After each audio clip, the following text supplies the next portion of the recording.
আহমদ চৌধুরী জিন্দাবাদ রাইজর দল জিন্দাবাদ রাইজর দল জিন্দাবাদ ইন্ডিয়া জোট জিন্দাবাদ ভারতীয় জাতীয় কংগ্রেস জিন্দাবাদ রাহুল গান্ধী জিন্দাবাদ রাহুল গান্ধী জিন্দাবাদ অখিল গগৈ জিন্দাবাদ আব্দুল রহমান চৌধুরী জিন্দাবাদ আব্দুল রহমান চৌধুরী জিন্দাবাদ ইনকলাব জিন্দাবাদ কালীনগরবাসী জিন্দাবাদ কালীনগরবাসী ঐক্যবদ্ধ সংগ্রাম জিন্দাবাদ ইনকলাব জিন্দাবাদ কালীনগরবাসী জিন্দাবাদ রাইজর দল জিন্দাবাদ কংগ্রেস জিন্দাবাদ রাহুল গান্ধী জিন্দাবাদ অখিল গগৈ জিন্দাবাদ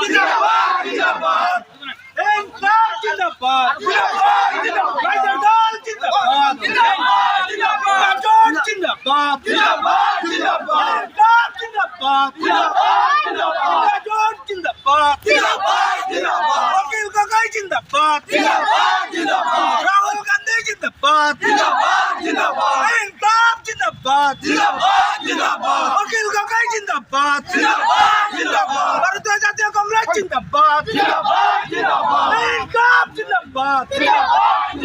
হাফিজ রশিদ আহমদ যখন ইন্ডিয়া জুটে সামিল হয়েছেন তখন এআইইউডিএফের কোনো অস্তিত্ব নেই। আমরা গ্রামে গঞ্জে গিয়ে এআইইউডিএফকে দূরবীন দিয়ে আমরা খুঁজে পাচ্ছি না, শুধু একটাই আওয়াজ যে ইন্ডিয়া জুটের প্রার্থী হাফিজ রশিদ হাফিজ রশিদ হাফিজ রশিদ।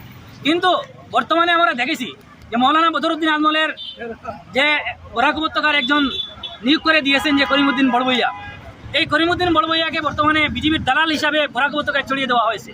কীভাবে করিমগঞ্জ লোকসভা সমষ্টিতে টাকা দিয়ে পাওয়ার দিয়ে সম্পূর্ণ শক্তি দিয়ে এআইইউডিএফকে কিছু ভোট ভাগাভাগি করে যাতে বিজেপি জিতিয়ে নেওয়া যায়, এই দায়িত্ব করিমউদ্দিন বড়বইয়াকে দেওয়া হয়েছে। কিন্তু করিমউদ্দিন বড়বইয়া আমরা দেখেছি বর্তমানে হাইলাকান্দিতে সভা সমিতি করার কোনো সুযোগ পাচ্ছেন না। বর্তমানে ওনাদের একটাই রাস্তা, ইফতার পার্টি নিয়ে রমজান মাস ছিল মসজিদে যাওয়া দোয়া করা, আর বিকল্প কোনো কিছু নেই। বর্তমানে হাইলাকান্দির মানুষ শপথ নিয়েছেন করিমউদ্দিন বড়বইয়ার মতন ব্যক্তিকে হাইলাকান্দিতে আর ঢুকতে দেবেন না। করিমউদ্দিন বড়বইয়ার মতন ব্যক্তিকে হাইলাকান্দির কোনো গ্রামে গিয়ে কোনো মিটিং করতে দেওয়া হবে না।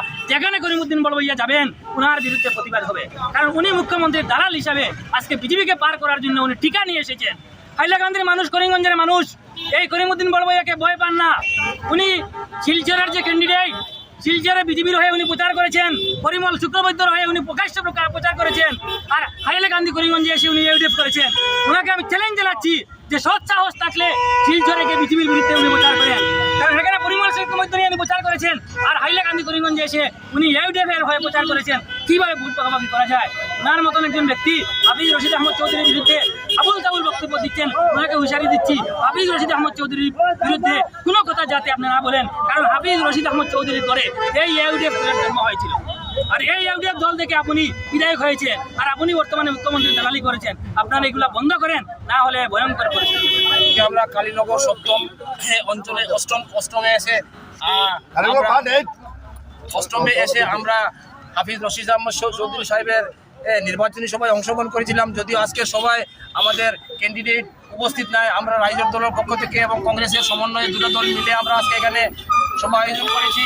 আমি অত্যন্ত খুশি, আমি অত্যন্ত আবেগিক এখানে দেখে এসে আমার বুক ভরে যাচ্ছে যে আমরা শহরবাসী যারা তার থেকেও সচেতন দেখলাম কালীনগরবাসী। আমি কালীনগরবাসীকে আমার অন্তরের অন্তঃস্থল থেকে সালাম জানাই, আমি শ্রদ্ধা জানাই।